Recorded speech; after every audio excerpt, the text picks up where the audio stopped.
Hello, welcome to the Critical Eyepatch for Campaign 1, Episode 71, Part 2 of Critical Role. This was mostly just the Vorugal battle sequence, and it was quite a long stream, so I had to cut many things out. I think we went for 7 hours. So I will give a brief recap of the stream in case you really just want the TLDR, and then I've also included some of my personal favorite moments from that stream.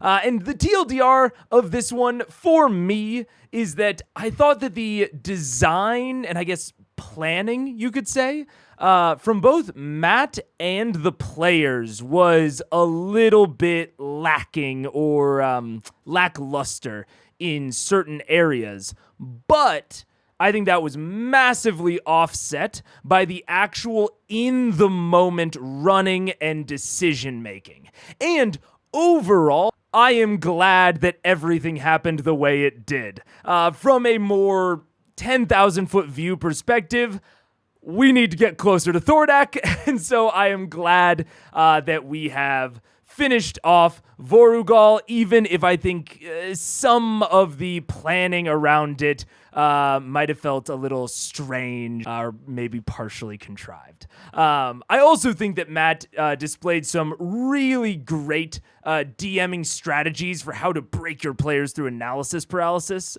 in this episode. So I thought it was overall very good. And I will let Past Me take it away with some of my favorite moments. Thank you for watching, and let me know if you have any feedback on these eye patches, and I will see you later. Take it away, me. Much like the glass on the glint shore, the glass sand, I like the fact that Matt is utilizing difficult terrain. However, it's tough because I think that difficult terrain is typically at its best when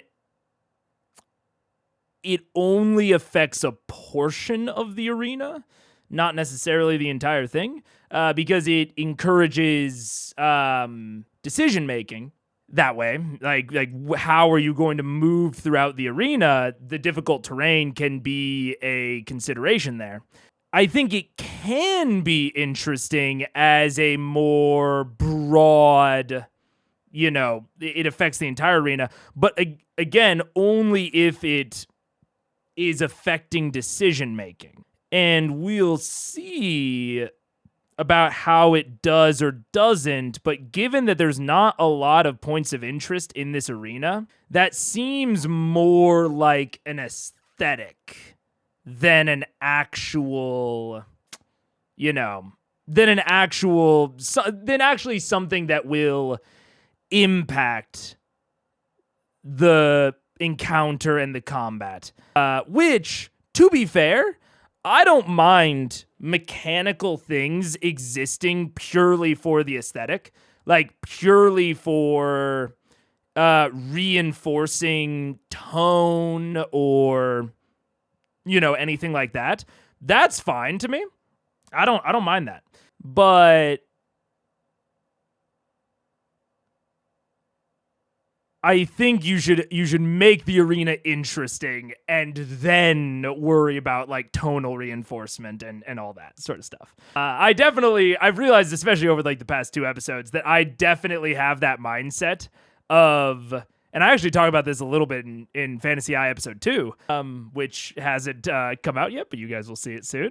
I think I definitely have the mindset of make the arena interesting at its base, and then work in things that work with your adversaries, and then work in things that reinforce your tone. Like, those are kind of additive on top things for me. It's not necessarily how you have to do it, but I think that is going to give you the most consistent success. And we'll see. We'll see how this one goes. I don't know. All they need to do is melt the ice. Yeah, which, I mean, that in and of itself could be interesting, right?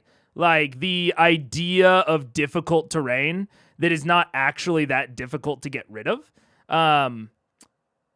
Like if it's, this unnatural ice that is only due to Vorugal, you could easily work in like, oh, it's you see a small fire that was lit by the magic of the gate, easily melting away the ice. There's something potentially interesting there, especially if you have a wizard or a sorcerer, someone that is like very reliant on their spells and might have a lot of fire. There's definitely something interesting there, but I don't know. We'll have to see how it plays out to see how interesting it actually ends up being. Imagine my surprise. But I also think that it is. And this is not so much on Matt to even think about, but I am curious as to when the players are going to jump in, because I think that the third parties are best when the first two are distracted, or they're like really engaged. So we'll see how quickly Vox waits to jump in from like a strategic angle. But I love that Yank is here. I think that's cool. I think that is a cool point of interest. I don't know how strategically smart it was for Vox. It's a big risk, but from like a point of interest within the encounter, I think it's very, very interesting. Getting a demon you have to kill, fight a dragon you have to kill is peak D&D. I agree. It's very, very fun. It's very, very fun. And I think that this is maybe this is a good overall point to hit home. When I talk about, the risk factor involved here, before I would not really have thought about that too much. Like, before the Chroma Conclave attacked Iman, I think everything about the maybe first third, maybe first fourth of the Chroma Conclave arc, at least up till now, what we've seen so far, the first fourth of the Chroma Conclave arc, I think really told the players, you need to be careful. You are dealing with things above your power, above your ken. And then more recently, the Ripley fight really hammered that home. And before those two events, before the Ripley ambush and before the fall of Amon, I would have said, yeah, fuck around and find out. Like, whatever, summon the Yank. Yeah, go for it. But with those two things, like, Iman's gone. They nearly got fucking flattened by Vorugal, even after escaping the initial situation. And then Percy died to Ripley. It was the first PC death that I would say was like 100 like avoidable, I would say, purely based on PC decision making. Like, I don't think there was like one bad roll that screwed them with Percy dying in the Ripley fight. Now, I think it's debatable as to how that encounter was constructed, but still, I think especially from the PC perspective, it was very avoidable. And I think that onboarding that into your brain of those two moments, the fall of Amon and the Ripley fight, and like how the Ripley fight was constructed in the ambush, those two things are what made them so, I think, so anxious and like really lowered them into analysis paralysis during like last episode and the beginning of this episode. And I think even from my perspective as a viewer, not even as one of the players, I'm so much more nervous about them doing this with Yank.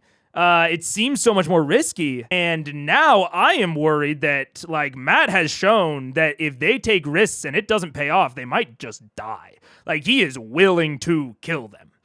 And so I think it's worth onboarding how those sorts of things might conflict with other tones that you want out of your game. So like Turtix, getting a demon you have to kill, fight a dragon you have to kill is peak D&D, love it. I think that is awesome. Like, I fully agree. It's so much fun. But I also think that it is not necessarily incompatible with the Ripley ambush and with the Fall of Amon. Like it definitely can be compatible. I think they're making it work. But I think that they butt up against each other a little bit. If you want your players to be wacky and wild and just fucking going for these ludicrous, crazy plans, there can be a bit of a things like the Ripley ambush or the Fall of Amon, I think can put a downward pressure on that wackiness and on that risk taking. If you want them to be taking a ton of risks constantly, I think you have to try and reward those. And I think that that's why this is working, is that Matt is rewarding them for taking the risks simultaneously, but I think it's a tough line to walk. I think he's doing it. I think he is walking that line. But I think it's not guaranteed that it works out this well.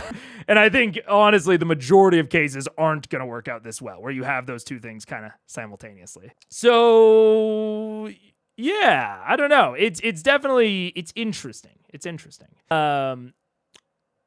You forgot because Matt was playing with his minis. Poor Yang. Dragon doesn't want to fight fair and just flies up. I know. How dare the dragon use its wings? I hear the featured comment sound effect. Reminded to read the comment, but it goes away in less than a second. Too soon for me to read it? Oh, like if I mean, I guess I do the, I control how quickly it goes away. So I guess I just need to, leave it on screen more often. Because I do normally take them off pretty quick, but I guess now that there's a sound effect that lets people know that I'm featuring a comment, I should leave it up for a little bit longer because now people actually might read it. I feel like somebody yanked to Vorugal is much safer than venturing into the abyss at the bare minimum. I think that's fair. I think it's more risky in terms of success in the Vorugal fight.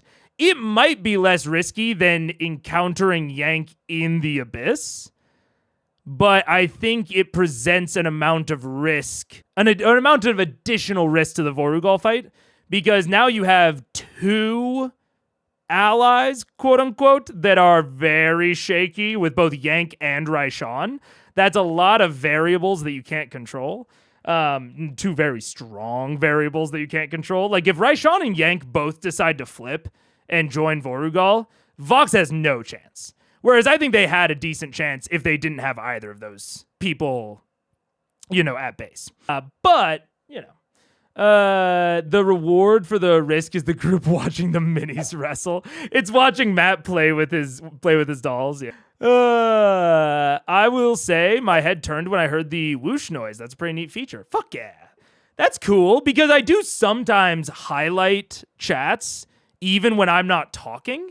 And I have thought before about like, I bet when I'm not talking, like people probably not necessarily tune out, but like they probably like go and like kind of focus more of their brain on something else. And then they kind of tune back in more actively when I start to talk.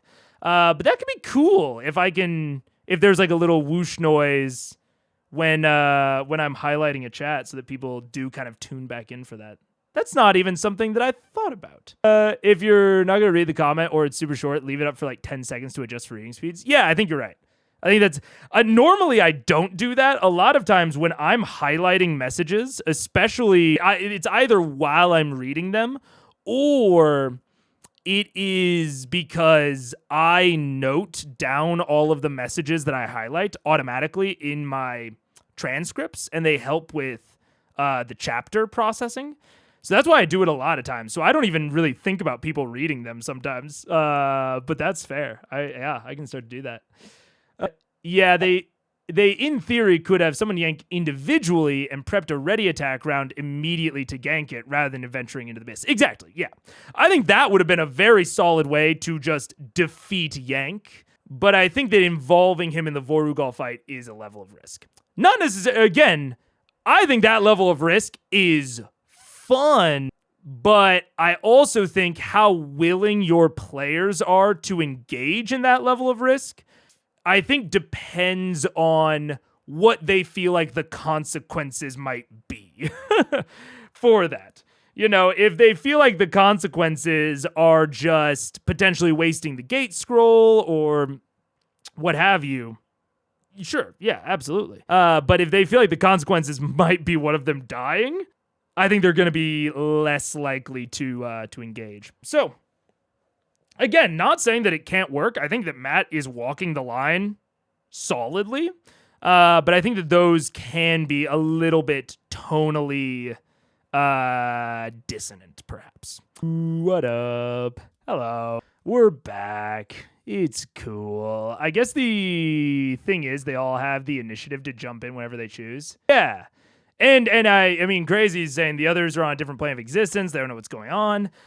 That's why I say I'm kind of two minds, and I don't know what I would do differently if I was Matt, because Yank and Vorugal just fighting to the death is their reward. Like, it is their reward for a plan well planned and decently executed. The bad thing about it is that the actual process of paying off and like the process of giving them their reward, I think is incredibly boring. I think it is a boring snooze fest to just watch Vorugal and Yank battle it out, especially because, and this is almost the inverse of the thing that I normally have a problem with in Matt Mercer fights, which is Matt using PC stat blocks or stat sheets for monsters, because it makes them too not aggro. What do you call it? It makes them too offensive. Or at least that's one of the problems. This is having two monsters fight it out has the exact opposite problem, where monsters, by and large, have less offensive resources and more defensive. So if you have two monsters that are using monster stat blocks just going at it, they are both, it is going to take even longer than a standard D&D combat, because they are both going to have to whittle through each other's defensive resources with relatively lacking offensive resources. But again, I don't know what I would do differently if I was Matt. Like, I think that any abstraction of it, like if I just said, you know, for the sake of time, we're just going to, you know, make this combat like a roll, I think that would intensely undercut their reward. And like talk about like broken expectations, I think that would be not good. I wouldn't want to do anything that forces them into combat, because they specifically did a lot of things to hide their presence, and I don't think that there's any real reason that isn't contrived that Vorugal would be looking for other participants. Like, they planned this all out very specifically to where that wouldn't happen. So I think that this might, I think you just have to deal with it if you're Matt. You just have to deal with this fight being kind of boring and try to jazz it up where you can, but I think it's just gonna be what it is. I don't know. I didn't think about it ahead of time. I kind of thought that Vox would jump in by now, but they are not. And so I'm just like, man, I don't think there's anything to do besides have your own little combat for a little while. You know, see you later, Deadly. In all fairness, the lack of resources also lets turns go by quicker. It does. That is true. The relative simplicity of monster stat blocks do let individual turns go by quicker, but also the fact that the DM is doing all of it means that there's no downtime to plan turns, which would, I don't know that it will fully cancel out the time difference, but it does, I think also extend turns in that way. It might also be more exciting if you were watching this episode all in one, the slow build of tension for the epic payoff. That's why I wanted you to rewatch the summoning. I get it, but I'm saying, like, I think the epic payoff peaked with Scanlan charming Yank, And now we're just into Matt rolling a lot of numbers. Like, I think that we're going very deep down, if that makes sense. But again, I don't know if there's a way to avoid it. I think that it's just kind of what it is. I don't think there's a way to avoid it. Hide the rolls behind the screen for those in the mansion. I actually like this as it is. I mean, I definitely think I by default I hide all of the rolls, anyways, but I think that's fair if the parties are separated to hide even more of the rolls potentially. But I still don't think that there's yeah. It makes tactical sense to just wait and watch. Can't blame Vox for that. No, I can't. It's like, that's what I'm kind of saying is like, I think that this is all going to plan for them, and there is no way to avoid the boring part. Because their plan, even though I didn't really think about it ahead of time, and I don't know that Matt did either, their plan just results in something boring, but good for them. Which, like, a lot of really well thought out plans kind of should. Part of the point of a well executed plan is that everything goes to your specifications, and normally that is not super exciting. You know what I'm saying? Yeah. That is why in something like a Ocean's 11 type movie, or in a game like Blades in the Dark, you have flashbacks intercut within the action of a scene. And you will notice if you watch, say, like Ocean's 11, the flashbacks are more prevalent. Like they take up a larger amount of screen time when there is nothing exciting happening in the actual heist, and they are less prevalent when there's a twist or when something is going wrong, like when the guy gets stuck in the case, or when I think that like one of their wires like snaps in the elevator. I don't remember the exact like twists or complications in the Ocean's 11 heist, but at the beginning of the heist is relatively boring, and that is where a lot of the flashbacks are intercut because the planning of it is occasionally a bit more exciting. So they intercut those exciting parts within that. And that's why Blades in the Dark has a flashback mechanic, is so that you can, number one, skip a lot of planning, but also so that you can intercut those exciting moments of planning.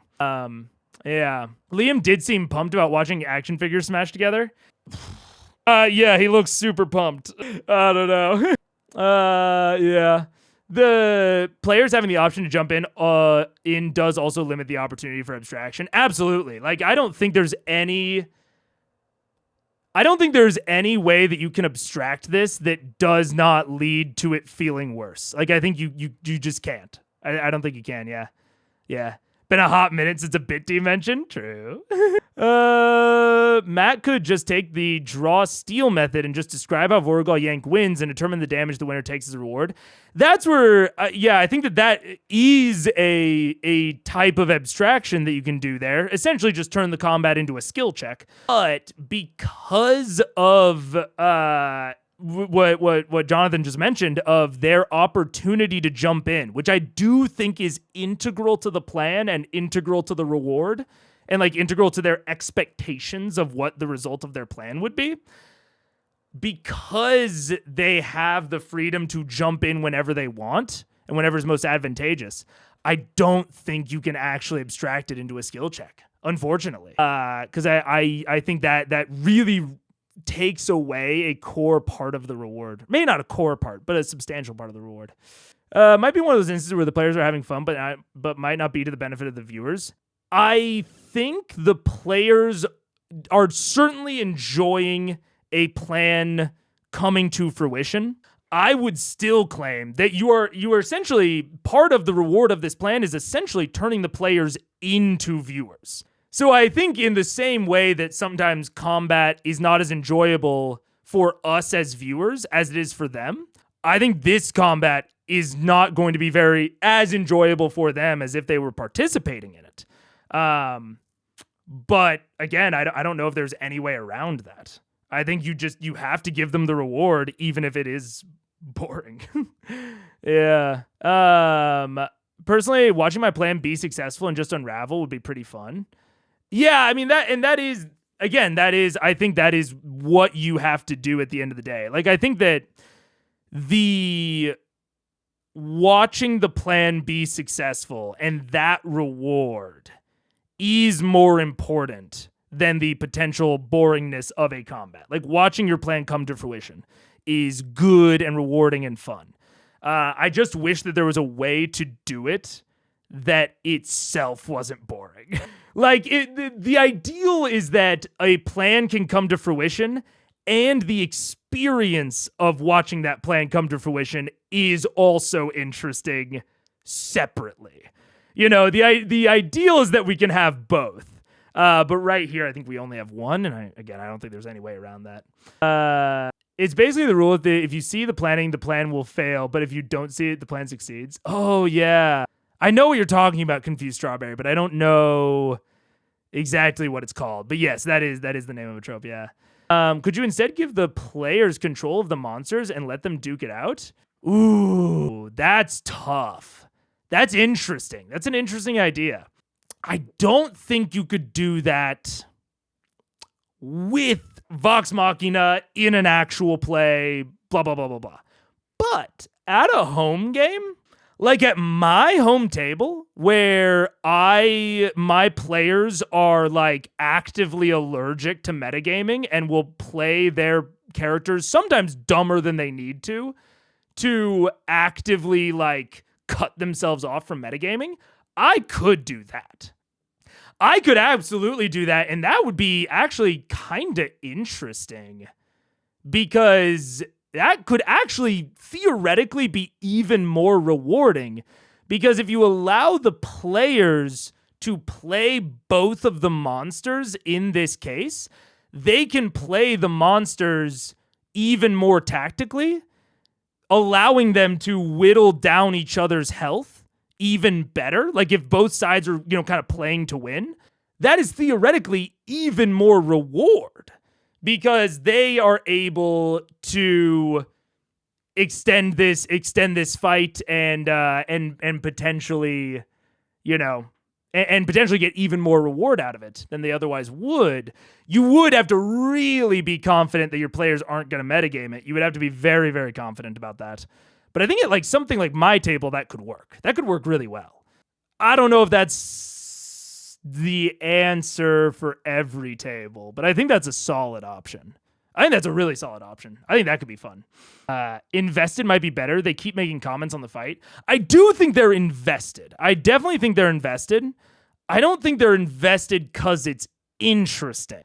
I think they're invested because of the fulfillment of the plan. And like I said, ideally it could be both. But right now it's just kind of one or the other. Matt probably has a general idea of how he wants the fight to go, so I don't think he'd let the players control them.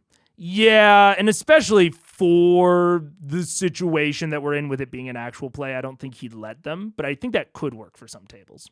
Unspoken plan guarantee is what comes up on TV trope. Interesting. Yeah. What would you do regarding the players knowing the monster stats if they had to then fight the surviving monster? That's where it comes into, like, trust. That's where the metagaming, I think, really comes in. I actually wouldn't be that worried for even a general table about the players metagaming the actual fight between the monsters too much.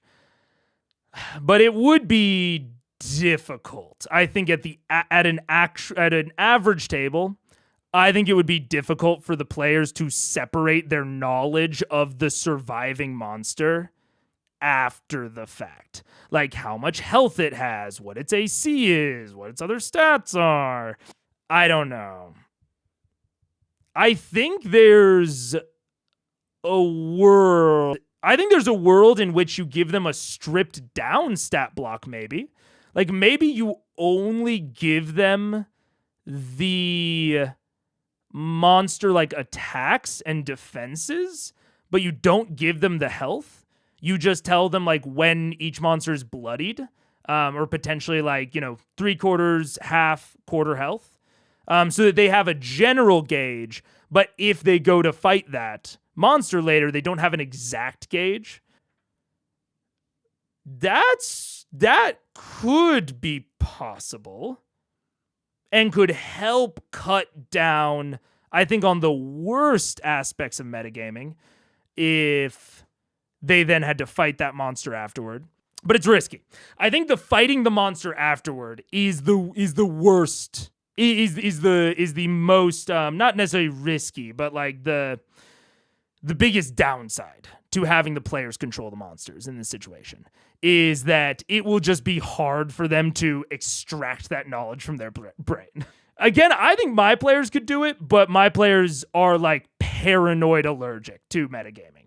I've never even had to worry about it for a second with them because they will actively like fight against it, even if I tell them it's okay.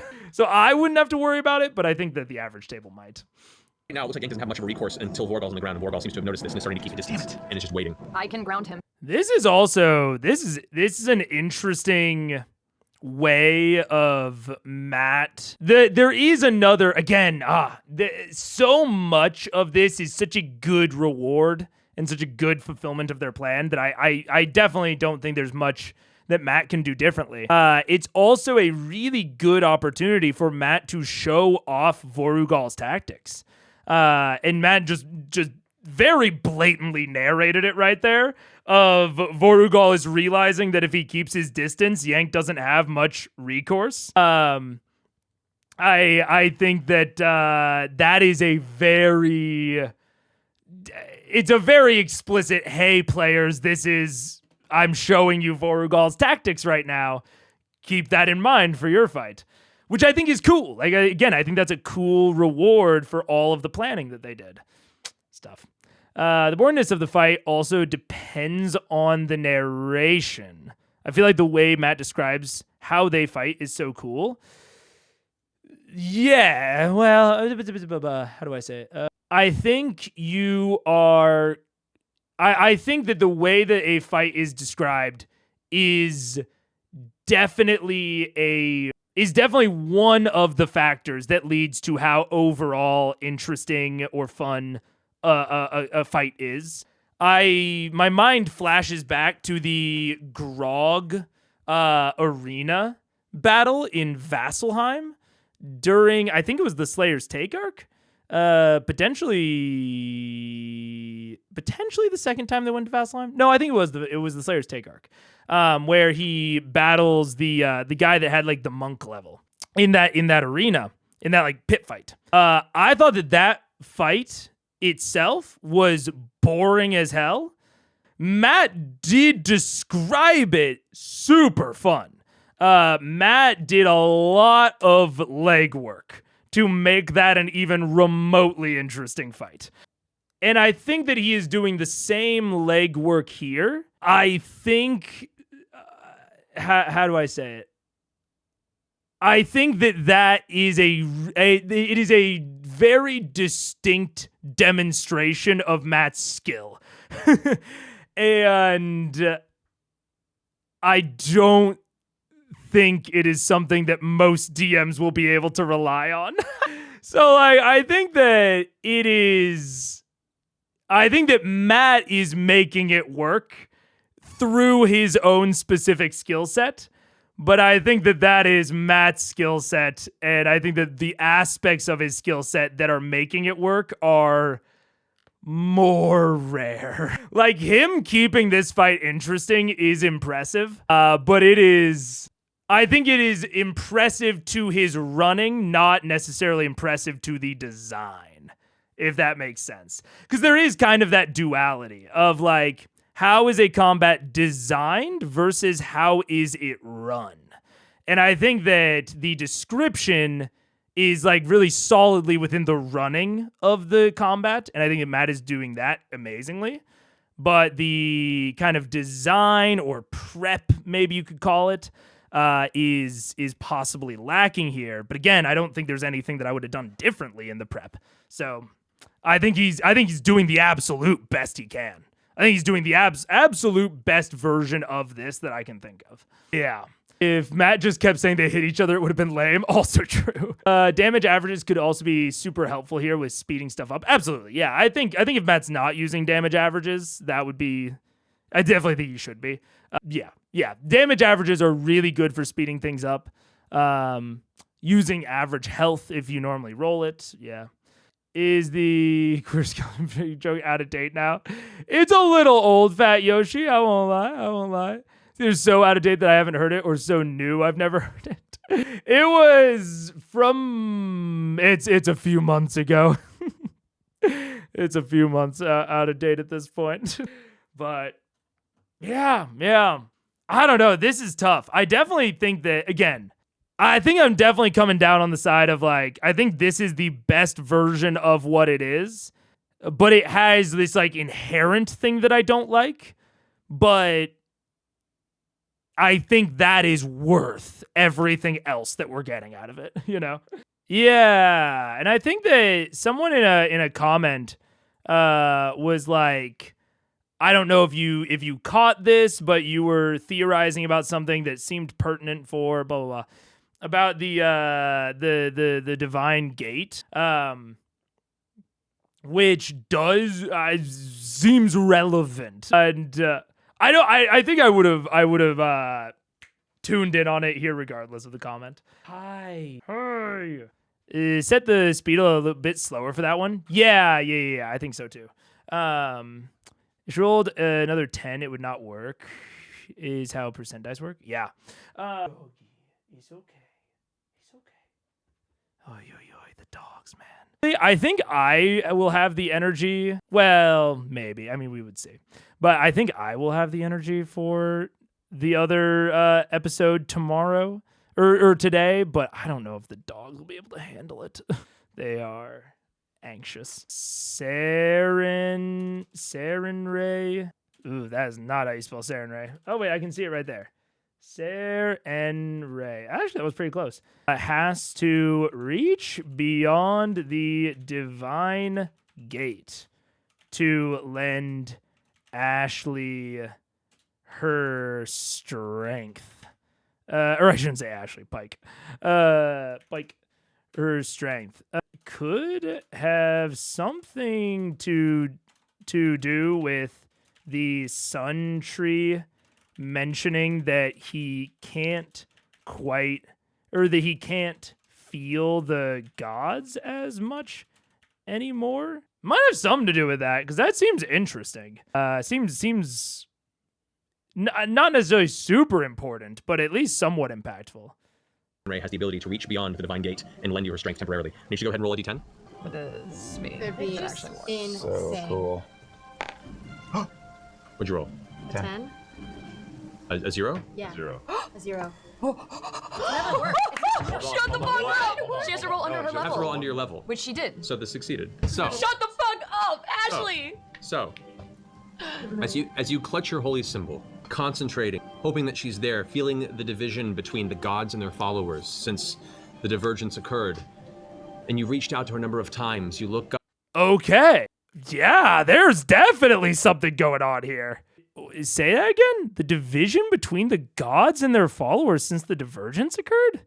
What? The division? Matt says that Pike can feel the division? As you concentrating, hoping that she's there, feeling the division. Yeah. Pike can feel the division between the gods and their followers since the divergence occurred. That's a little interesting to me, given that... Let me go. Maybe that's not as interesting as I think it is. But it'd be Divergence, the Second War. There was a civil war, most similarly fell. Yeah, okay. So I guess that makes sense. Most cities fell except for Vass. There was a power-up of the existing vestiges and more created. Dark gods got banished to the other planes. The gods thought they'd gotten too involved, and that was part of the problem. They pieced out... okay, yeah. I don't know what just happened. Oy, dogs. They pieced out warning about the dangers of the arcane. So I guess... And the penance is related to this. The penance is the guards, Noah flood wiping everything. There's also some sort of separate oath sort of deal, also called the penance, where mortals still make up for the infraction sins of their ancestors. Yeah. So, okay. That would make sense then with what the Sun Tree said. I guess I'd forgotten that even the good gods pieced out more. But that's very interesting then. The interesting part of this to me is not necessarily that happened. This definitely makes sense with what the Sun Tree said. Although it calls into question the apparently consistent involvement of the Raven Queen, and to a lesser extent Ioun with Osisa. There's a little bit of something there. The Raven Queen is very available. I mean, I think it makes sense that she, they do the ritual and she talks to Vax, totally fine, whatever. They did the whole ritual. She's had an eye on him, blah, blah, blah. But then she also talks to Percival. He just did the ritual. So I guess possibly the ritual is what kind of helped break down the Divine Gate. You can only talk to the Raven Queen in a temple. That is fair. Maybe the Raven Queen can't be fully gone because she's literally death. So that is an aspect to this of, I don't know about Ioun necessarily, but I do think it makes more sense that the Raven Queen is more consistently involved because, yeah, she has to manage the deaths of mortals. So she's just naturally, I think, more involved in the lives of mortals specifically, as opposed to, something like Melora, who's, the more like a nature goddess. It would make sense that she would be, maybe after the divergence, she's more distant from mortals. Maybe same thing with Sarenrae. That could track, but Raven Queen kind of has to be more involved. I can track that, but it still stands out because they also, it seems like, contacted the Raven Queen I guess it was in the tomb, which was a former temple. That's something I've never thought about. I haven't thought about recently, that the Marrowglade Lock beneath it was the former temple to Raven Queen. It's kind of interesting. And I've never really interrogated why there was a goo beholder there. I don't know if that's something to interrogate right now. I think that's maybe too deep of a... but yeah. And maybe Sarenrae is easier to communicate with in her temple, but we just don't really see that because, Pike's not at the table very often. That's possible. So it might just be that now the gods have to communicate in a consecrated spot. And if they're not in a consecrated spot, it's an extra force of effort or will. That's possible. That is possible. Death and taxes. It's not like she can just call her up at any time. The only reason that I'm I don't want to say hesitant, but the only reason that I'm kind of debating this is because it does kind of seem like they've been able to call up the Raven Queen at any time, but they have always been in a Raven Queen temple when that's happened. Or in a dream, because she has talked to Vax in a dream before.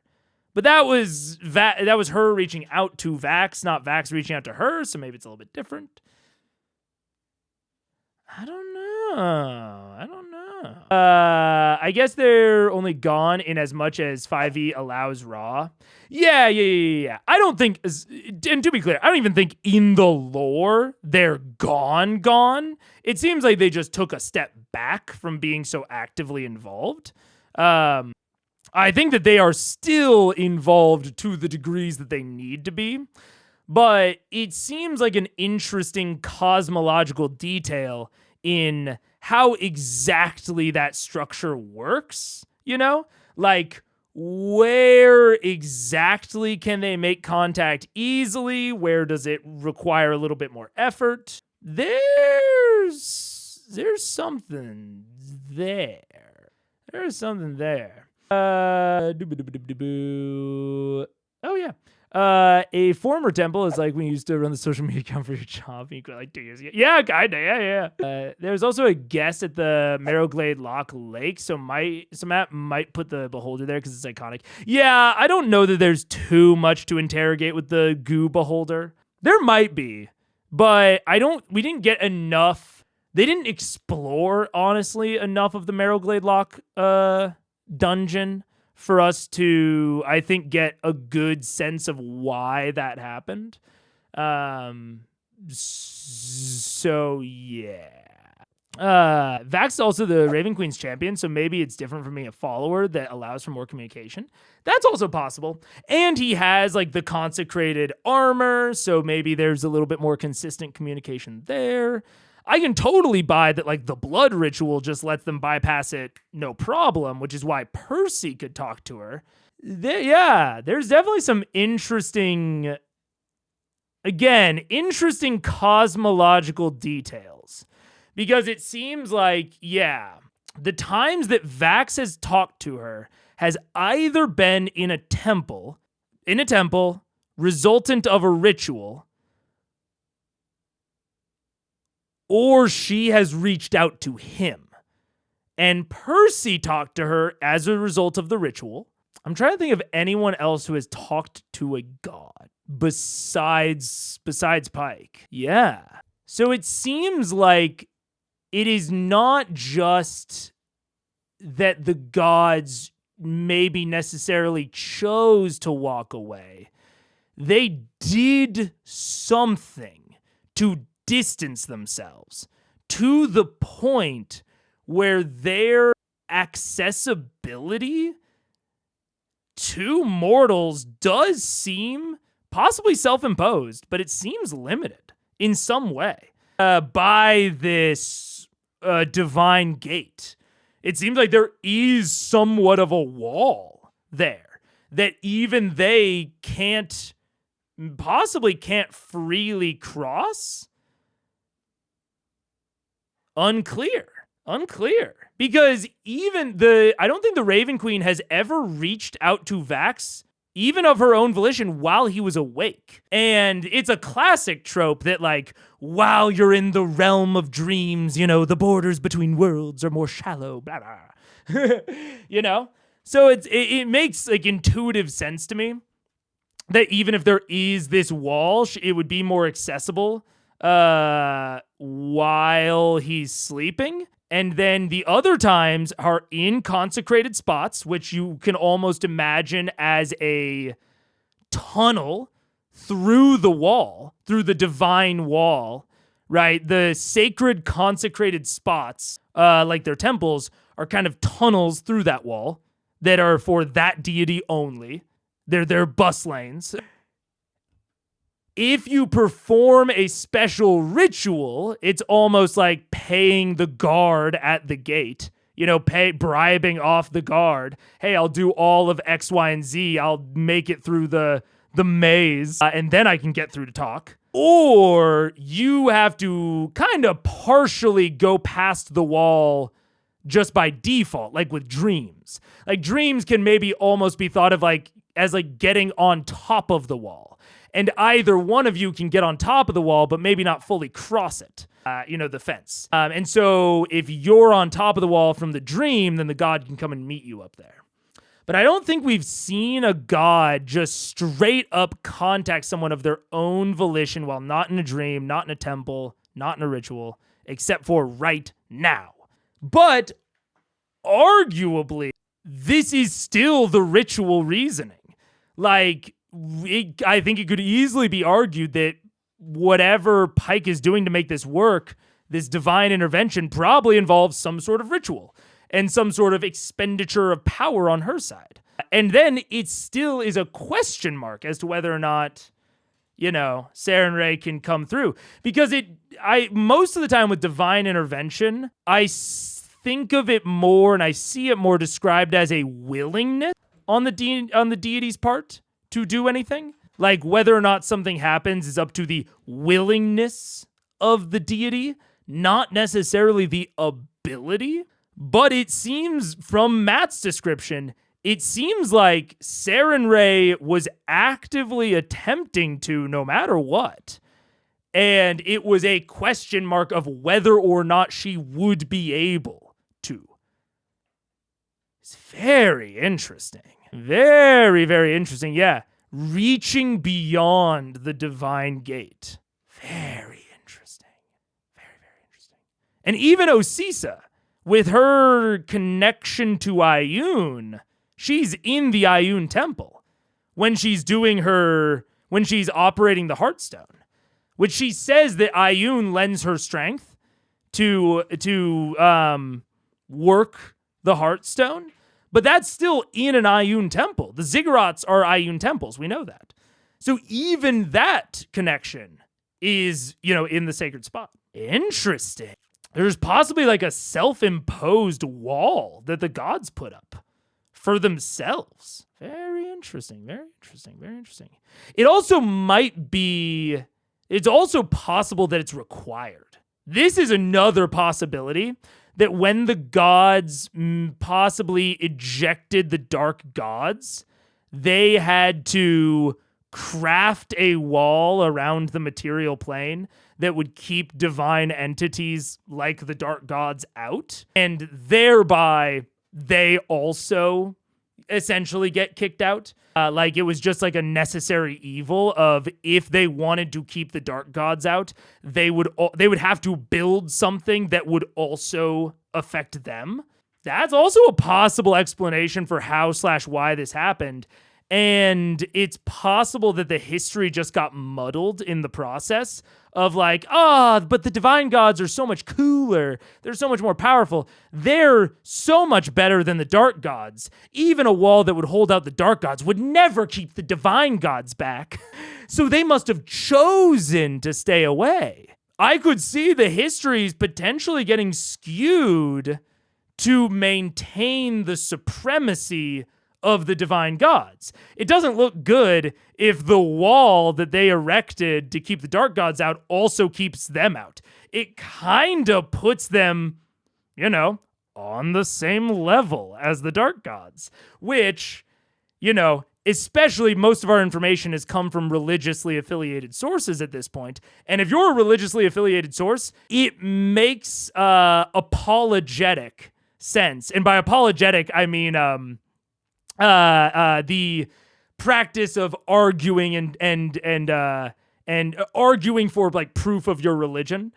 It makes apologetic sense to say that the gods chose to walk away and chose to get less involved because we're dirty, mortal sinners. Because we're so dirty and sinful.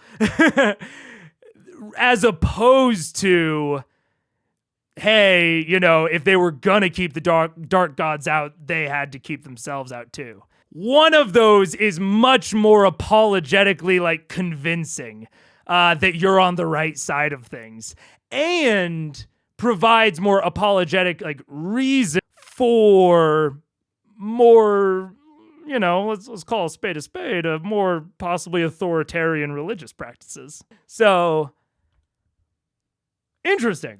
All said, all told, very interesting. I feel like kind of not necessarily like revelation, but interesting, almost complication to Matt's cosmology. Very, very, very interesting. We have ads in a minute, which that's fine. That's fine. I gotta take the dogs out anyway, so this ad break might be slightly longer than some of the others. Gate sounds more porous than wall, to be fair. It does, which kind of makes sense with all of the ways that they seem to be able to get through still, but there are just requirements. There are restrictions, which makes sense with a gate, right? A gate only allows you through if it's open. So you can only contact the gods if you meet these requirements. Totally makes sense. Yeah. I don't think about the Watsonian reasoning because I think about the Doylist reasoning that Ashley is around enough and doesn't want to explore their relationship while Liam does with the Raven Queen. That is very possible. That is a very possible, very succinct reasoning that all this might be happening. Like, I think it's fun to explore, the